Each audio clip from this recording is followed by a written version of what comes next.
tante persone di grande intelligenza, di grande genialità, dentro e altre tante le ho studiate, forse di più, sempre dentro qualcuno che ha fatto grandi cose c'è dolore.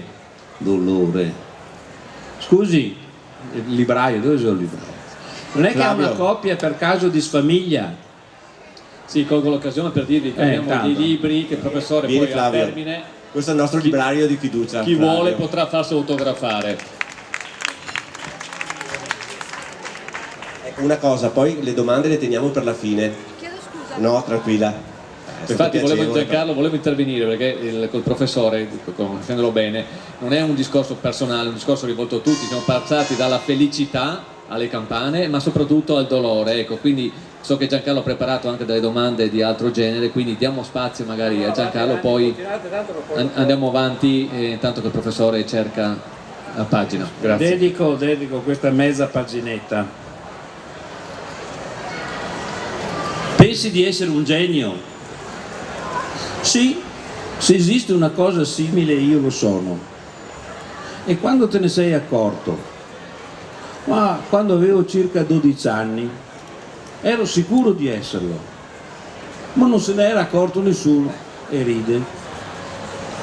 O sono un pazzo o sono un genio, quale dei due? La genialità è una forma di pazzia e ciascuno di noi ne possiede un pizzico. Anche se io ero modesto, un po' come a proposito del modo in cui suonavo la chitarra. Se esiste un genio, mi dicevo, che cos'è? Che diavolo è? Beh, quello sono io. Mentre se non esiste, non me ne frega niente, pensavo da ragazzino. E continuavo a scrivere poesie, a dipingere quadri. Non sono diventato un genio quando i Beatles hanno sfondato, quando vi siete accorti che esistevo. Lo sono stato per tutta la mia vita. Essere un genio, oltretutto, è dolore, è solo dolore. John Lennon. Bel applauso.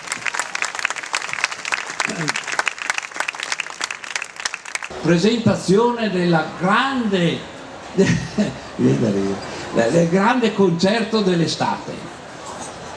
Erano due signori che messi uno sopra l'altro fanno 157 anni. Uno è Morandi e l'altro è Baglioni, che non ride mai perché sennò si scusa tutto e dopo non canta più. Allora io mi immagino, io quando avevo 20 anni, se uno mi avesse detto guarda sai qual è il miglior concerto di quest'anno? È Rabaiati con Nilla Pizzi. E uno doveva dire wow, davvero? Nilla Pizzi? Rock puro! Mi rendete conto? L'anno scorso qual è stato il grande concerto di cui tutti hanno parlato? Di 4 signori non italiani, in cui la prima fila, questo lo so perché c'erano 4, la prima fila c'erano 4 riservati che non erano delle signore molto, molto note della città, ma erano 4 cardiologi, i migliori di Roma, perché non si sa mai. Mick, insomma, a parte, diciamolo, possiamo dirlo ormai fuori garanzia, mi spiego, hanno voluto perché in 4 fanno, quanto fanno? Mick Jagger, quell'altro, l'altro non sa neanche che era, non sapeva neanche che era a Roma. È simpatico, quello che si è fumato suo papà, non sapete? Sì, ha detto, no, quando è morto suo papà l'hanno cremato e dopo lui ha detto, dove lo mettere? Io, vabbè, tanto ho fumato almeno, tanto fumo. E si è fatto un cannone col papà. È un mito.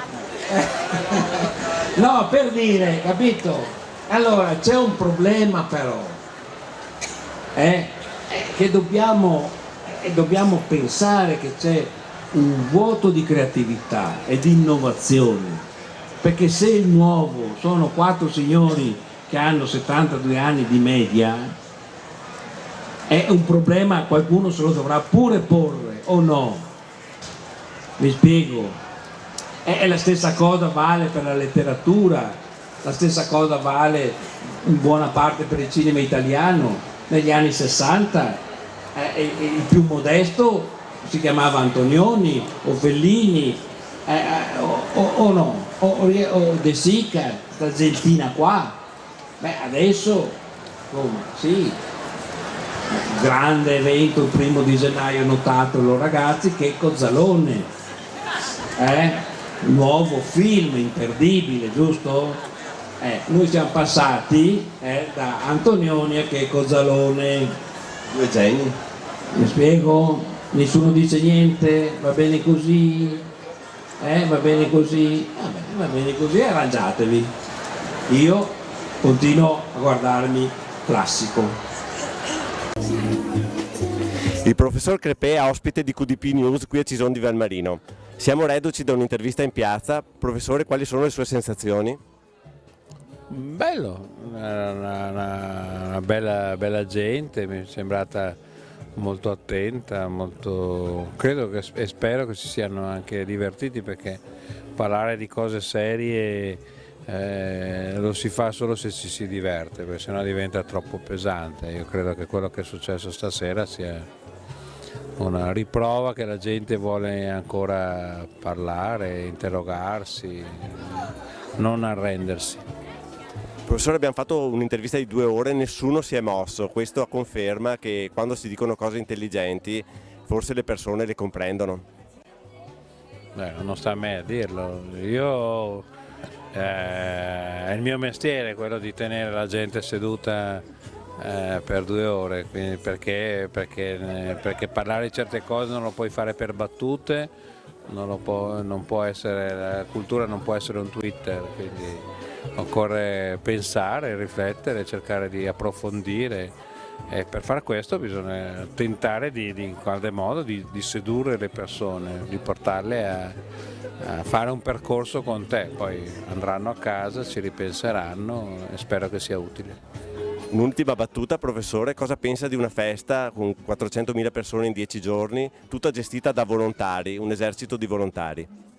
Penso che l'artigiano e l'artigianato siano il futuro, non siano il passato, ma poi soprattutto in Italia credo che dovremmo ripartire anche dall'uso delle mani, non solo delle cose virtuali, ma soprattutto dalle cose concrete, quelle che ti danno la gioia ogni volta che le fai. Professore, grazie. Grazie a lei.